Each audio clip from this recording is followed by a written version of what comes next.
ओम शांति में श्री गीता अध्याय 10 श्लोक 10।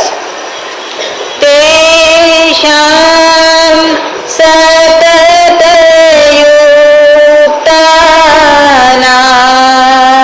भजतां प्रीतिपूर्वकं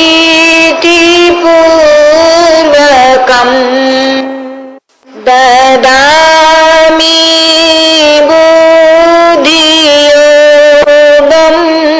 तं येन मामुपयान्ति ते। का सार विषय है प्रीति पूर्वक निरंतर भजने का फल। ओम आनंद में भगवान बोले, और हे आनंदी लाल, उन निरंतर मेरे ध्यान आदि में लगे हुए और प्रेम पूर्वक भजने वाले भक्तों को मैं वह तत्व ज्ञान रूप योग देता हूँ जिससे वे मुझको ही प्राप्त होते हैं। पुनः उच्चारण करने की पूजा की जा रही है। भगवान इस श्लोक का सार विषय है प्रीति पूर्वक निरंतर भजने का फल। ओम आनंदमय भगवान बोले, और हे आनंदी लाल, उन निरंतर मेरे ध्यान आदि में लगे हुए और प्रेम पूर्वक भजने वाले भक्तों को मैं वह तत्व ज्ञान रूप योग देता हूँ जिससे वे मुझको ही प्राप्त होते हैं। ओम आनंदमय ओम शांतिमय। भगवान इस श्लोक का सार विषय है कि प्रीति पूर्वक निरंतर भजने का फल।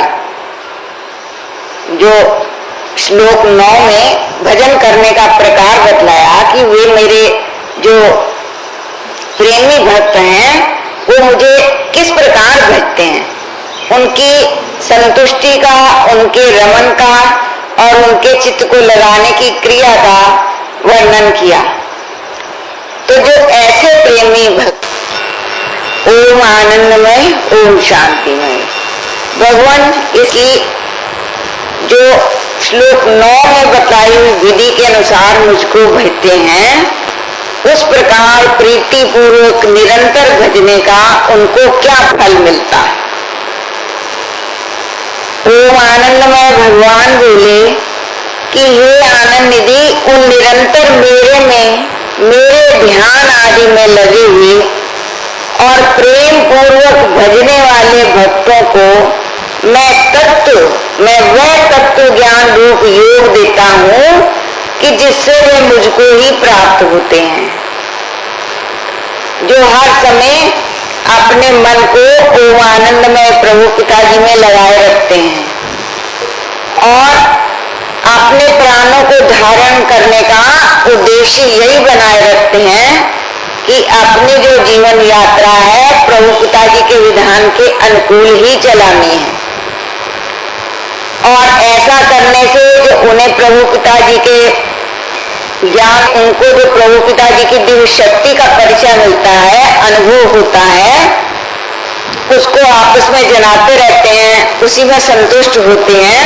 तो जो इस प्रकार साधन करते हैं और प्रेम पूर्वक भजते हैं और ये सब क्रियाएं जो हैं वो श्रद्धा प्रेम से करते हैं, तो उनको क्या करते हैं कि उनके अंतःकरण में मैं वह तत्व ज्ञान रूप योग देता हूँ कि वे धीरे धीरे जो अपना स्वरूप है, अपना जो तत्व ज्ञान है उसको देते हैं और उस तत्व ज्ञान को जान लेने पर वे भक्तजन मुझको ही प्राप्त होते हैं।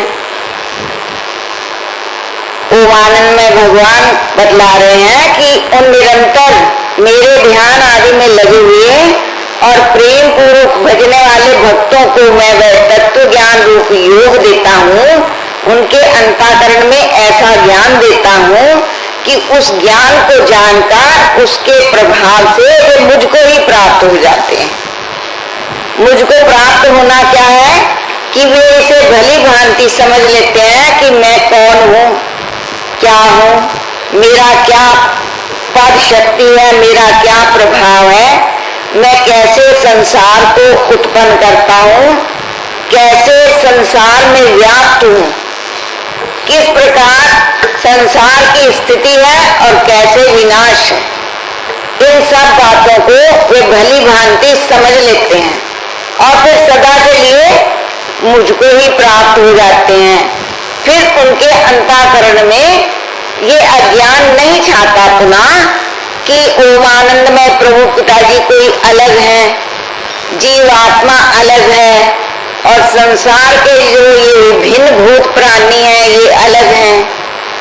ये सब जो है दुविधाएं, संशय, भ्रम सब दूर हो जाते हैं और वास्तव में जिस चीज को जानने के लिए ओम आनंदमय प्रभु पिताजी ने मनुष्य शरीर दिया है वे उसको जान जाते हैं और ऐसा जानते हैं कि पुनः फिर कभी अज्ञान आता ही नहीं। वे ओम आनंदमय ब्रह्म में विलीन हो जाते हैं, फिर उससे अलग होने का कोई उन्हें आवश्यकता ही नहीं रहती, ना उन्हें प्रभु पिताजी अलग करते ही। वास्तव में सभी मनुष्यों के अंतरात्मा जो है वो ओम आनंदमय प्रभु पिताजी का ही अंश है। प्रभु पिताजी स्वयं ही सब रूपों में अपनी शक्ति से उनको चलाते हैं, लेकिन जब मनुष्य जन्म लेता है तो उसके पश्चात उसको जैसा संग मिलता है, जैसा दर्शन मिलता है, उसके अनुसार ही उसका ज्ञान बनता है। तो उसे जो कुछ दिखता है वैसा ही वो समझने लगता है। तो ओम आनंदमय प्रभु पिताजी सब रूपों में सर्वत्र हैं, वे ही सर्वशक्तिमान है और जो कुछ कर रहे हैं उन्हीं की शक्ति से होता है। यदि कोई ऐसा ही ज्ञान बचपन में देने लगे, जन्म के पश्चात देने लगे, तो उन्हें जन्म से ही ऐसा ज्ञान हो जाता है। कोई कोई कथा शास्त्रों में आती है कि जिनकी माताएं इन बात के लिए, इन बातों से मतलब इसको जानने वाली थी कि प्रभु पिताजी की शक्ति सब जगह सर्वत्र है, तो उन्होंने छोटे बच्चों को ही इसमें संस्कार दिया कि वे सब रूप में सर्वत्र ओम आनंदमय प्रभु पिताजी ही हैं। तो ऐसे ही संस्कार उनके बन गए। यदि सब बच्चों को ये संस्कार मिल जाए तो बचपन से ही उन्हें उनका मार्ग जो है सीधा हो जाए। तो जो इस प्रकार ओम आनंदमय प्रभु पिताजी नहीं अपने मन को लगाते हैं, जो अपने प्राणों को धारण करने का लक्ष्य ये रखते हैं कि हमें जीवन भर ओम आनंदमय प्रभु पिताजी की आज्ञा के अनुसार ही सेवा स्मरण करना है, जो ऐसा और प्रभु पिताजी का जो प्रभाव है उसी की चर्चा करके उसमें संतुष्ट होते हैं, रमन करते हैं, उनको ओम आनंदमय प्रभु पिताजी ऐसा तत्व ज्ञान दे देते हैं कि वे ओम आनंदमय प्रभु पिताजी के वास्तविक स्वरूप को ही जान लेते हैं, पहचान लेते हैं और उसमें विलीन हो जाते हैं। तो उनकी जो जीवन यात्रा है फिर इतनी सरल और सुगम हो जाती है कि उन्हें भांति भांति के कष्ट, विघ्न नहीं सताते। उनके अंतःकरण में ना तो जो पहले के दिमागी रोग हैं वो रहते हैं और ना नवीन मानसिक रोग उनको लगते हैं, जिससे कि उनका जीवन दुखी अशांत हो। ऐसा नहीं होता। जब तक उनका जीवन रहता है तो उसके द्वारा उनके सारे जो कर्म हैं वो इसीलिए होते हैं दूसरों के लिए परम हितकारी, दूसरों को ओम आनंदमय प्रभु पिताजी के विधान के अनुकूल चलाने के लिए ही उनके सारे कर्म आदर्श होते हैं। फिर उनके अंतःकरण में कोई द्वंद्व, विचार, संशय, भ्रम नहीं रहता। इसी बात को और आगे 11वें श्लोक में भी ओम श्री विधानाचार्य भगवान बतला रहे हैं। ओम आनंदमय, ओम शांति में। बोलो श्री आनंदमय भगवान की जय। ओम श्री महापुरुष देव भगवान की जय। ओम श्री गुरुदेव